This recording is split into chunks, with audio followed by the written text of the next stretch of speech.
graver et hul. Det var en varm dag. Sådan en dag, hvor solen bare skinner fra den klareste blå himmel, og luften, den er hed som i en sauna. Far, han sad ude på terrassen og var helt opløst af sved. Han syntes, det var bøgevarmt, og til sidst, så mumlede han bare lige så stille for sig selv. Det er alt for varmt til at tænke. Og så måtte Manne jo tænke for dem, så han sagde, Jeg tager stranden. inden længe var de på vej mod havet. Manne, han elskede havet. Han elskede de skrigende og legesyge fiskemåger.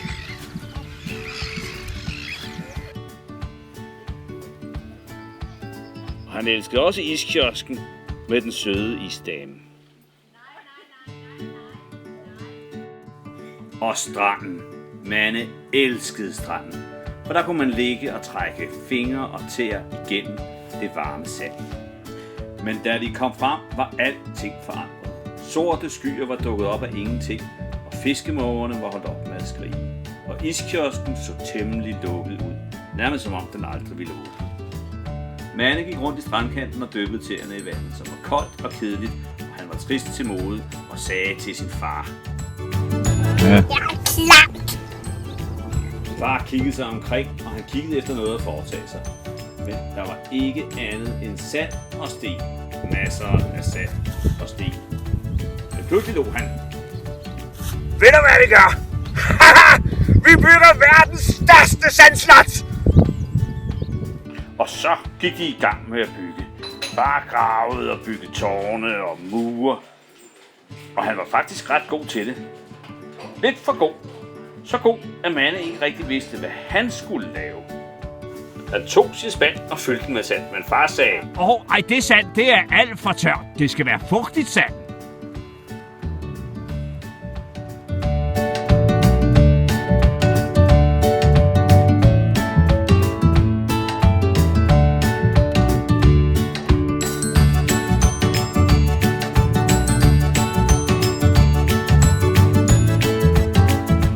Nu graver jeg en voldgrav.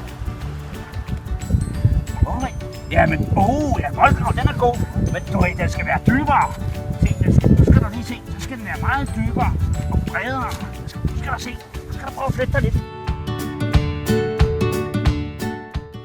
far ville vise Manne hvordan, men han blev grebet af arbejdet, og så lavede far lige pludselig det hele. Manne, han skreg. Hvad må jeg lave?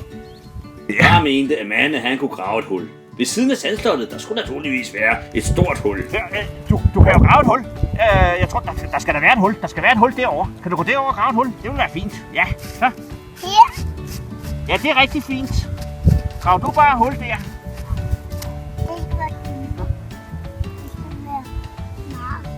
Manne satte sig i sandet og stirrede på sin far, som bare kørte på. Så tog han sin skovl og kastede nogle skefulde sand op i luften. Bare for at se, om hans far nu også opdagede det. Men det gjorde han ikke. Han havde for travlt med at bygge sit tårn. Dumme far, tænkte Manne, og så fortsatte han med at grave, selvom han ikke rigtig gad. Sandet var blødt og let at skåle til siden. Hullet blev hurtigt dybere.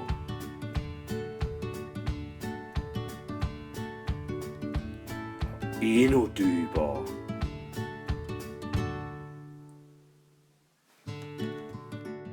Og endnu dybere. Til sidst kunne man slet ikke se Manne mere, men han gravede da bare videre. Efter en tid indså Manne, at han slet ikke ville kunne komme op, og han var heller ikke sikker på, at han overhovedet ville. Det her, det var meget mere spændende. Her var orme og biller. Op på stranden var kun kedelige far, som bare legede med sig selv. Så han blev ved med at grave. Manne tog sig en pause. Han var lidt træt i armene nu.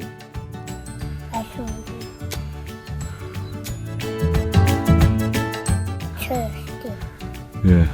Ja, nu ville han faktisk rigtig gerne op. Gammel. Ja.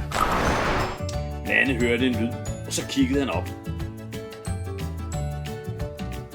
Og så kom hans far brasende ned gennem hullet i en sky af sand og snegle og muslingeskaller, tang og barkstykker. Han raslede hele vejen ned i bunden og satte sig ved siden af Manne.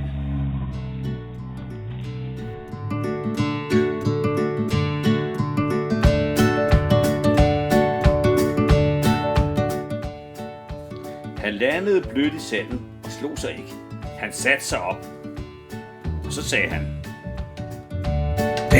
Hvad er det her? Det er et hul. Vil du ikke lige tage den røde skål? Det er da et utroligt dybt hul. Hvordan kommer vi op? Vi hjælpes ad, så skal vi nok komme op. Og så gik de i gang med at grave igen sammen. De lavede en hel masse trin. Mange flere end Manne han kunne tælle til. Og da de var oppe igen, pegede far på det bjerg, som havde været i hullet, der nu lå på stranden. Se lige bjerg, vi har lavet. Det er det højeste, jeg nogensinde har set. Kom, vi klatrer op på toppen, sagde far.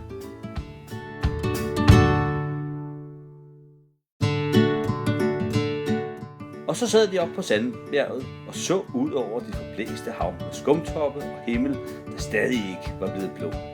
Far sagde, at han nu godt kunne lide det sådan, og det kunne Manne også. Manne, han sagde til sin far: Så er det sandslot. Og far, han sagde til Manne: Og det var et utroligt dybt hul. Og så lå de begge to og sagde: Og sikke et højt bjerg. Og så løb de hjem og spiste frikadeller.